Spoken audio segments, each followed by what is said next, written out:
On a training field, Jin Taekyung stood across from his older brother, Jin Mukyung. Jin Taekyung had his hands on his hips, glaring at his brother with pure hatred. A few minutes ago, he was taunting Jin Mukyung, "I dare you to hit me again, you bastard." But now the playful smirk was gone. Jin Mukyung, with his arms crossed over his chest, stared back without blinking, saying, "It seems you still haven't come to your senses after all that beating." Jin Taekyung hiding behind Jin Waikyung and showing his middle finger to teasing him. Suddenly, their older brother, Jin Waikyung, stepped in, shouted, "Enough.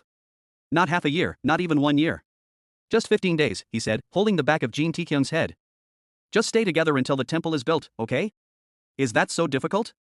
The one who destroyed Jin Taekyung's house was Jin Mukyung. Jin Waikyung left Jin Taekyung and said with serious look, "I made this decision after much though. However, if you guys truly dislike each other that much, then say it right now. I'll make sure to listen to your opinions." The two glared at each other, then in unison, they both shouted, "I don't like it." Jin Waikyung's face fell, but then he stretched out his arms and hugged them tightly. "Your big brother is so happy because you two will do what I want," he exclaimed. The two didn't understand why he was happy and protested. But Jin Mukyung thought, just 15 days of living together, is that so bad? He then looked at Jin Taekyung and said, "Listen carefully to the rules." "Rules? What rules do brothers need when living together?" Jin Taekyung asked. "First, when you address me, you must show respect," Jin Mukyung said. But Jin Taekyung not taking his words seriously and said, "And what if I don't wanna?" Without another word, Jin Mukyung delivered a hard punch near to the pillar. The ground roared, and smoke rose. The pillar hit the wall behind Jin Taekyung. Jin Mukyung put his face close to his brother's. "What is the first rule?" he asked coldly. Jin Taekyung looked at his behind. Behind them, a broken pillar lay on the ground. Jin Taekyung's eyebrows furrowed, and he looked at Jin Mukyung with serious expression, then immediately bowed his head. "To use honorifics, senior brother," he shouted respectfully. Jin Mukyung seemed satisfied. "Good. Next, live quietly. If you make a loud noise that wakes me or interrupts my practice." He patted a wooden training dummy to make his point. "Finally, the third thing, you can use the training equipment, but when I say stay away, you must stay away. Do you understand?" Jin Taekyung no longer resisted. He nodded and replied, "Yes, yes." He secretly thought, "I miss my mom so much." Seeing that his younger brother was now obedient, Jin Mukyung said, "It seems you're awake now. Go, your room is on the 3rd floor." Jin Taekyung bowed and quickly ran away. As he ran, he looked back and saw Jin Mukyung swing his sword, causing the wooden dummy to crumble. The scene was terrifying. Jin Taekyung couldn't believe his second brother was so powerful. Sweat poured down his face, and he ran even faster. "Just wait," he muttered, "one day I will catch up." At night, with the bright moon hanging in the sky, Jin Taekyung sat in his room. He mumbled about his brother, Jin Mukyung, who he saw as a person who values efficiency and hates troublesome things. Jin Mukyung practices tirelessly and, in Jin Taekyung's words, beats his younger brother like a dog for not using respectful language. Jin Taekyung then considered his older brothers who are working hard to build their family, while he feels he is lagging behind in martial arts. He wondered if it would be normal for a young man like him to just get drunk and chase women, but then he realized that his brother, Jin Mukyung, is also good at martial arts. Suddenly, Jin Taekyung had a thought that surprised him. "Wait a minute," he exclaimed. "The more I think about it, the more amazing this is." He realized that living with his brother was an opportunity. If he could be trained by a master like Jin Mukyung for even a short time, his martial arts skills would improve greatly. He thought that maybe his brother would see his potential and teach him directly. Jin Taekyung knew he had to get stronger quickly. Up until now, he'd only found ways to endure, but at his current level, he couldn't protect himself in a serious fight.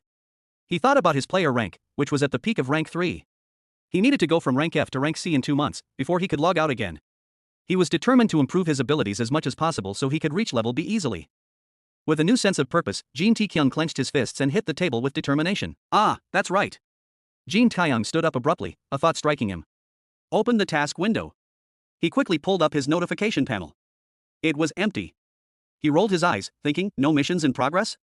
What about the logout task? He scrolled, and a message suddenly appeared on the screen. The return achievement has been completed, the returner title has been received, a new feature has been activated. Jin Taekyung frowned. What is this? A return achievement?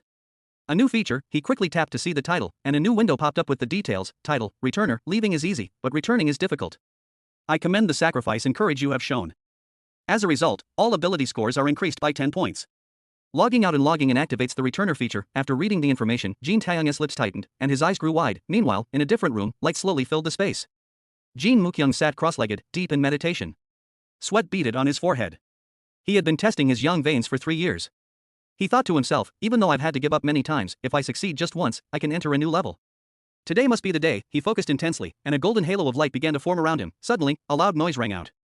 Jin Mukyung's body shook, and he nearly lost his balance. He quickly sat up, his face covered in sweat, the memory of the sound still fresh in his mind. He frowned, a thought racing through his mind. What's wrong? What's going on with his heart? I was just trying to build up strength. Before he could finish the thought, a burst of loud, mocking laughter echoed through the air. Ho ho ho! The sound was so loud and overwhelming that Jin Mukyung couldn't take it anymore. He fell to the ground, his hands trembling as he gripped the dirt tightly. He muttered something, his voice incomprehensible. His demon heart couldn't say such meaningless things. As if he knew what was causing the laughter, Jin Mukyung clenched his teeth and shouted, "Damn you, Jin Taeyang!" At the dreadful sword sector, a man holding a scroll was trembling. Front of him stood Wei Pang, his hands clasped behind his back and his eyebrows furrowed. The sector leader, Huang Gmmo, looked at the scroll and thought, is this an invitation from the Jin family of Taiyuan? Sweat poured down his face. He quickly protested, no, this is both a summons and a warning. If you don't accept this invitation, you will soon be pushed out of the martial arts world. Wei Pang, the demon sword of the Jin family of Taiyuan, was a key master. If he didn't approve of the situation, they would likely be punished for ignoring the family's offer of help. In the current war, the Jin family of Taiyuan held great power. If they drew their swords, no one would be able to stop them. After a moment of thought, Huang Gmmo respectfully clasped his hands together and said, of course, we will participate. We have wanted to meet the family's leader for some time. This is an excellent opportunity. Wei Pang immediately responded, it would be an honor for the leader to meet you.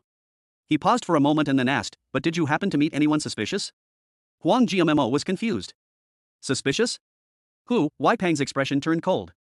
Someone tried to kill the third son of the family but failed and fled toward the sword direction dreadful sector. There's no way that could happen.